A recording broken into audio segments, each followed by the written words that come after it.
आज आपण बघणार आहोत एकदम सोप्या पद्धतीने न चुकणारी न फुटणारी मस्त चवीची दह्याची कढी। ही दह्याची कढी आपण ही केलीच पाहिजे। थंडीच्या दिवसामध्ये अशा वेळेस जर आपल्याला स्वयंपाकाचा कंटाळा येतो त्यावेळेस अशी झटपट होणारी दह्याची कढी तुम्ही नक्कीच करून बघा। तुम्ही जर माझ्या चॅनलवर पहिल्यांदा आला असेल तर चॅनलला पहिले सबस्क्राईब करा आणि तुमचा असा सपोर्ट असू द्या आणि व्हिडिओ आवडला असल्यास लाईक करा, शेअर करा आणि कमेंट करा। धन्यवाद। इथे मी 250 ग्रॅम ताजं दही घेतलेलं आहे। बघू शकता तुम्ही। आता इथे मी एका वाडग्यामध्ये हे ताजं दही काढून घेतलेलं आहे। आता त्यामध्ये मी 1 चमचा बेसन पीठ ॲड करणार आहे। हे बेसन पीठ ॲड करून आपण याच्यामध्ये आता 1 ग्लास पाणी घालणार आहोत। जर तुम्हाला पाणी जास्त पाहिजे असेल तर तुम्ही अजून जास्त पाणी घालू शकता।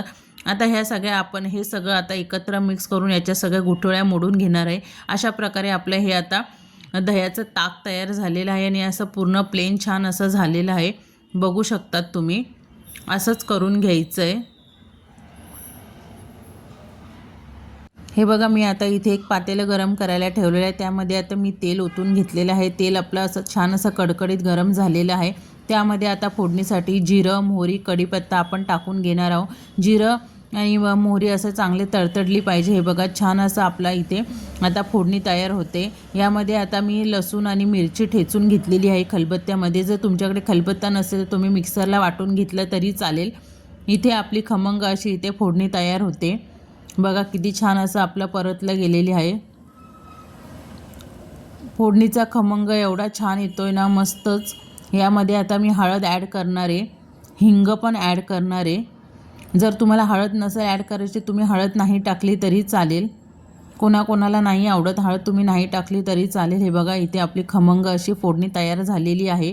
आता आपण जे तयार केलेलं ताक आहे आपण दह्याचं ते आपण आता याच्यामध्ये घालून घेणार आहोत।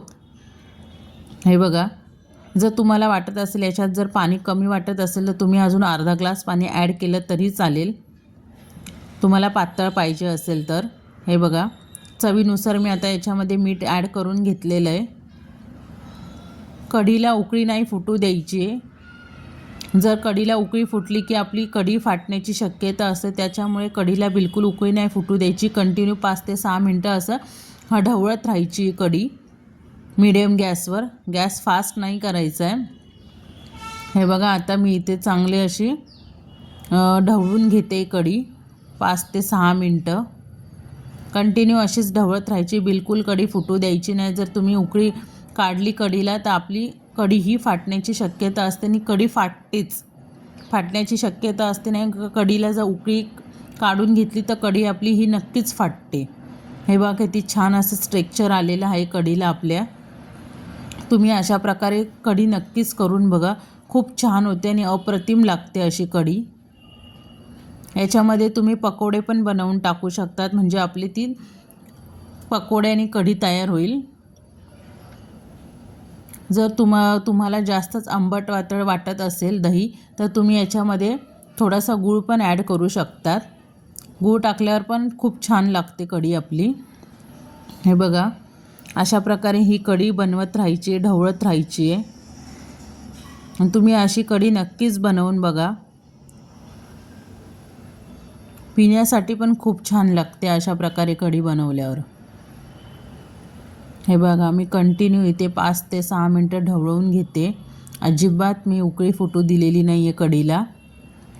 आता इथे आपण आता वरतून थोडी कोथिंबीर टाकून घेऊया।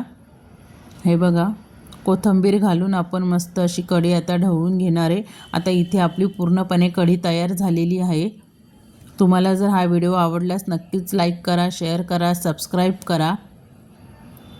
कमेंट बॉक्समध्ये नक्कीच तुमची कमेंट कळवा, तुम्हाला काय वाटतं आणि ही कढी कशी झाली आहे।